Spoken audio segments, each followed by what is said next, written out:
கர்த்தர் நல்லவர், இக்கட்டு நாளிலே அரணான கோட்டை. தம்மை நம்புகிறவர்களை அறிந்திருக்கிறார். நாகும் 1:7.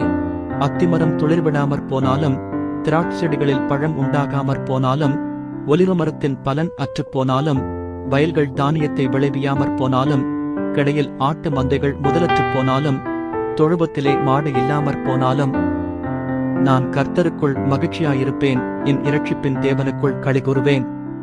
ஆபகம் 3:17-18. உன் தேவனாகிய கர்த்தர் உன் நடுவில் இருக்கிறார்.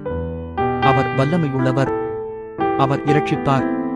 அவர் உன்பேரில் சந்தோஷமாய் மகிழ்ந்து தம்முடைய அன்பு நிமித்தம் அமர்ந்திருப்பார். அவர் உன்பேரில் கெம்பீரமாய் களிகூறுவார். செப்பனியா 3:17. அப்பொழுது அவர், செருபாபேலுக்குச் சொல்லப்படுகிற கர்த்தருடைய வார்த்தை என்னவென்றால், பலத்தினாலும் அல்ல, பராக்கிரமத்தினாலும் அல்ல, என்னுடைய ஆவியினாலேயே ஆகும் என்று சேனைகளின் கர்த்தர் சொல்லுகிறார். சகரியா 4:6. நான் அவர்கள் சீர்கேட்டை குணமாக்குவேன், அவர்களை மனப்பூர்வமாய் சிநேகிப்பேன், என் கோபம் அவர்களை விட்டு நீங்கிற்று. ஓசியா 14:4. நீ மிகவும் பிரியமானவன். ஆதலால் நீ வேண்டிக் கொள்ளத் தொடங்கின போதே கட்டளை வெளிப்பட்டது, நான் அதை அறிவிக்க வந்தேன். இப்போதும் சொல்லுகிற வார்த்தையை நீ கவனித்துக் கேட்டு தரிசனத்தை அறிந்து கொள். தானியேல் 9:23.